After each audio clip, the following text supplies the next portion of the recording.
샬롬. 오늘도 주님의 평화가 여러분의 삶에 함께 하시기를 진심으로 축복합니다.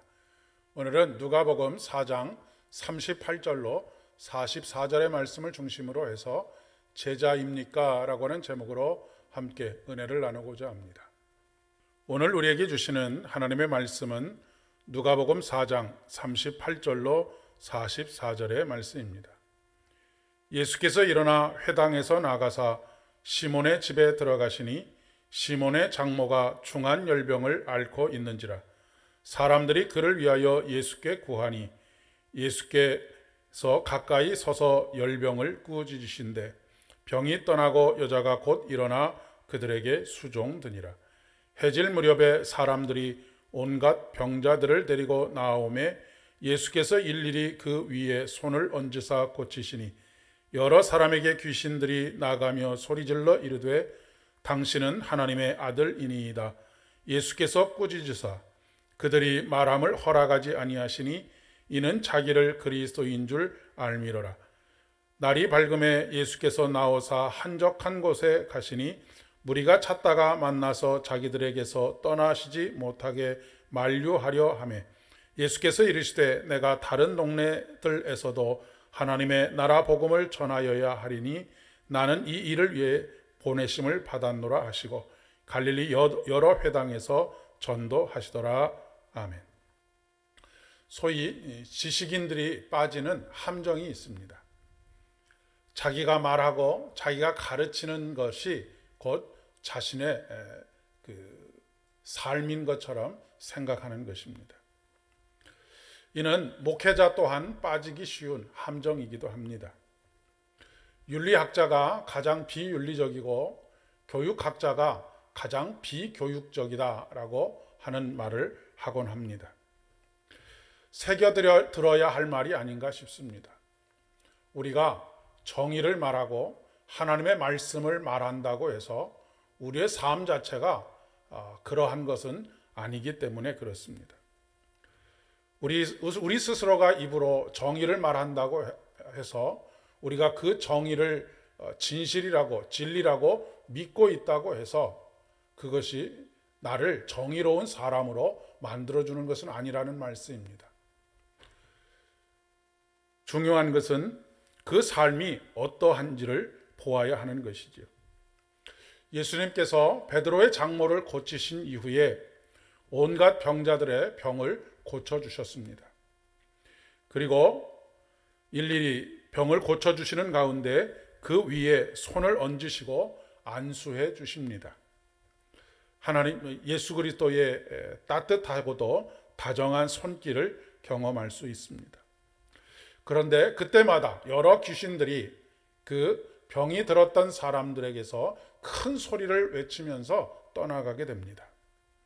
무엇이라고 그들이 부르짖었느냐면 당신은 하나님의 아들이니이다 라고 그렇게 부르짖었습니다. 귀신은 너무나 정확하게 예수님께서 누구이신지를 알고 있었습니다. 그리고 예수님이 누구이신지를 입으로 고백하고 있습니다. 그러나 그들은 예수님을 따르는 사람들이 아니었다라고 하는 것입니다.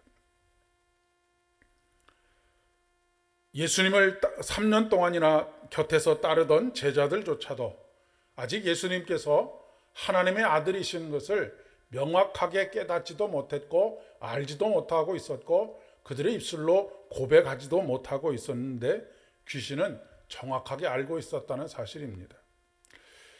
중요한 것은 귀신은 알고 있을 뿐 입으로 고백할 뿐 따르지 않고 있습니다. 이 말씀 앞에서 참으로 큰 두려움과 떨림이 있습니다. 늘 하나님의 나라의 복음을 전하고 그것을 나의 입술로 고백하고 있지만 과연 나는 예수 그리스도를 따르고 있는 사람인가라고 하는 것에 대한 자기 점검을 하게 되기 때문에 그렇습니다. 우리 자신을 살펴보아야 하겠습니다. 나는 예수님을 따르는 사람인가? 아니면 말만 하는 사람인가? 아니면 마음으로 믿었다라고 확신하고만 있는 사람인가? 교인과 제자를 착각하는 경우들이 굉장히 많이 있죠. 교인으로서 충실한 것이 제자로서의 삶을 충실하게 살아가는 것이다 라고 착각하는 것입니다.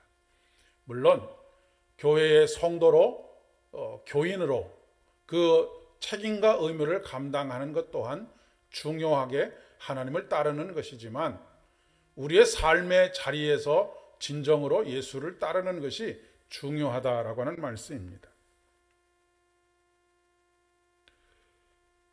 말 그대로 신앙생활입니다. 신앙은 신앙과 생활이 따로 있는 것이 아니고 신앙생활을 하는 것입니다.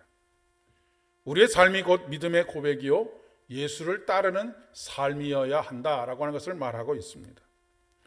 무슨 말을 하느냐가 아니라 어떤 삶을 살아가느냐라고 하는 것이 중요하다라고 하는 말씀입니다. 제자는 단순히 배우는 사람이 아니라 따르는 사람입니다. 그리스도인이라고 하는 말 자체가 예수를 따르는 사람이라고 하는 뜻을 가지고 있습니다. 하지만 오늘날 뉴스를 통해서 직분에 상관없이 엉망이 되어버린 우리 그리스도인들의 삶의 소식들을 너무나 자주 듣습니다. 살았다 하는 이름을 가졌으나 죽었다라고 평가받았던, 책망받았던 사대 교회와 같은 모습입니다. 오늘도 우리의 말 한마디가 우리의 삶이 되기를 소망합니다. 우리의 마음의 고백이 삶의 모습으로 열매 맺게 되기를 간절히 소망합니다. 언행일치를 이루어가는 삶을 살아가야 하겠습니다. 생각과 입으로만이 아니라 주님을 따르는 삶, 그 삶의 십자가의 삶을 살아가실 수 있기를 간절히 소망합니다. 함께 기도하겠습니다. 은혜와 사랑이 충만하신 참 좋으신 아버지 하나님, 마음의 고백도 있고 입술의 고백도 있지만 우리의 삶은 거기에 전혀 미치지 못하는 경우들이 얼마나 많이 있는지 모르겠습니다. 우리가 정확한 지식을 가지고 있고 입술로도 고백하던 귀신들과 무엇이 다른가라고 하는 심각한 자기 반성을 하게 됩니다. 오늘도 완벽하게 따르는 삶은 아니라 할지라도 한 걸음 한 걸음 주님의 뒤를 뒤쫓는 십자가의 길을 살아가는 우리들 되어줄 수 있도록 은총을 더하여 주시옵소서. 예수님의 이름으로 기도드립니다. 아멘. 오늘도 주와 함께 동행하는 복된 하루 되실 수 있기를 바랍니다.